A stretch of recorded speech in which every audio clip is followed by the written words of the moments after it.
Thank you for taking your time today. Pleasure. Can you tell us about who is Bernhoft? Yeah. Oh, he changes from day to day, I feel.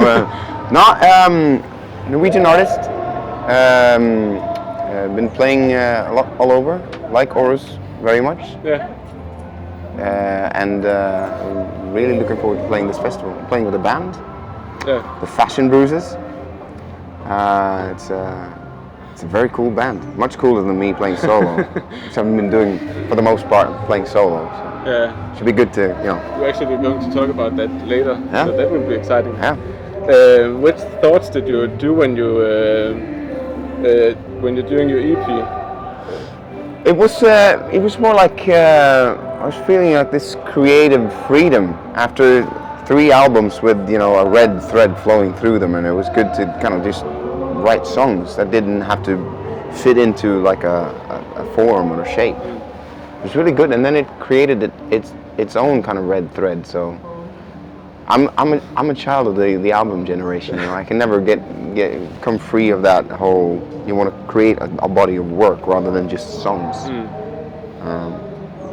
But it was cool to kind of explore that shorter format in a way. You can do it more often. You can release more things. Exactly. Push through. So I read in your press release that you didn't intend to make a concept album, but in the end, a friend of you told you that it ended up with some political statements. Yeah. If you can say that. Why do you think that happened? I think it's just a reflection of the world that we live in. I mean, living in Europe these days, it's kind of like it feels like with the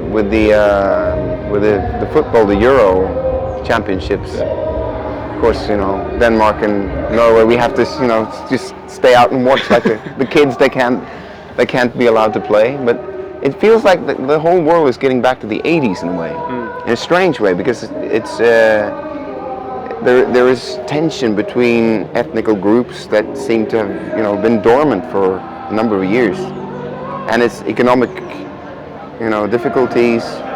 There is football hooliganism. There's lots of tension. Yeah. And I think that if you create music, you can't really avoid getting influenced by that, and you have to. I feel that I had to write about that. Yeah. And of course it was coming back to Europe after I've been living 2 years in New York as well. So it was a lot of reflections that had to come out through the songs, I think. Yeah. And a lot of doubt. Really? Yeah, doubt is just a fundamental thing. I think that I've kind of recently put like a flashlight on my own doubts on everything. I doubt everything. I doubt myself, my own abilities, everything. It's just everything is up for grabs, I feel, which is exhilarating. Maybe. The Yantalo is definitely something I doubt every day, but then I doubt also the absence of Yantalo, which I discovered in America. They don't have that. It's the opposite, right? It's a different type of society. Yeah, lots of things to write about. How does the cover reflect the songs on your EP? You're spilling the milk on the table. Is that reflecting something over the album, or does it fit with the album in any way? Or? It's kind of like it's an image of kind of wasting the goods, blatantly wasting the goods. I feel that that's. I don't know if you have that in Denmark, but in Sweden they have this thing where rich kids they open up champagne and then they pour it on the floor. Yeah. It's just wasteful thing.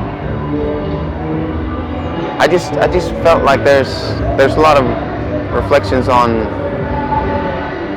we waste so much, Yeah. Not just things, but talent, thoughts, just wasted. Yeah. Facebook is a waste of thought, isn't it?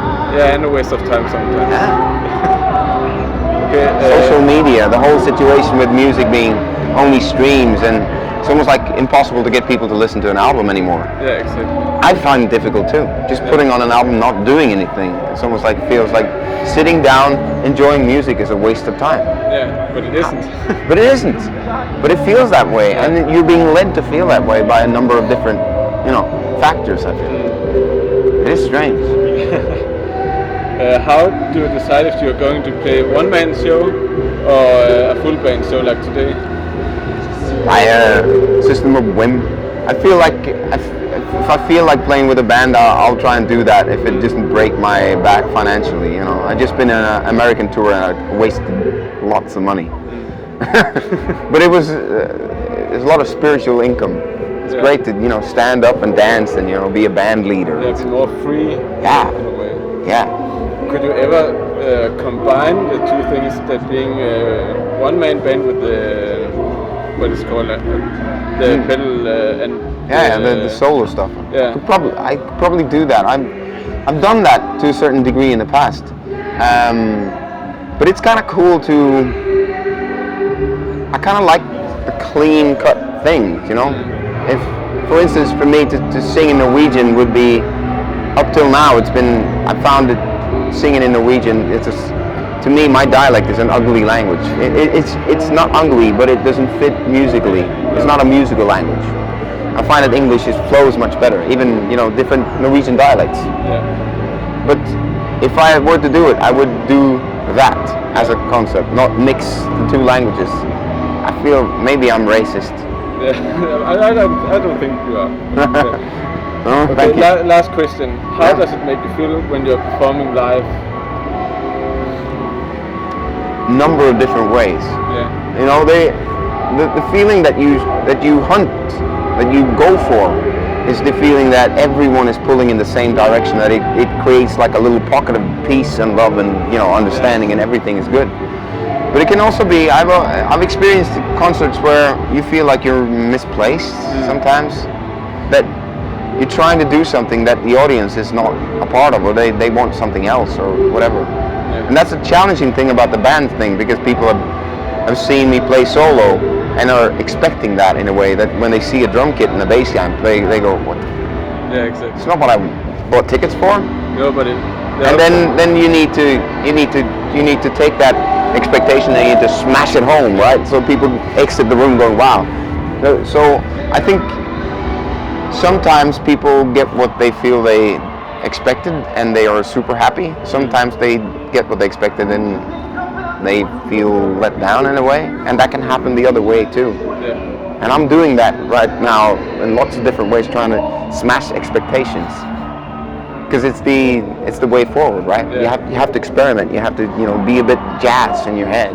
And there has to be a reason to play live and to go see a concert. Yeah. Because if people can stream it from their living room, and it would sound like the album, and it sounds like the album because it's playback and stuff like that. I want to do something else than that.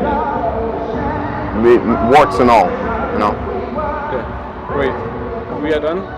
And thank you. Thank you for it. Was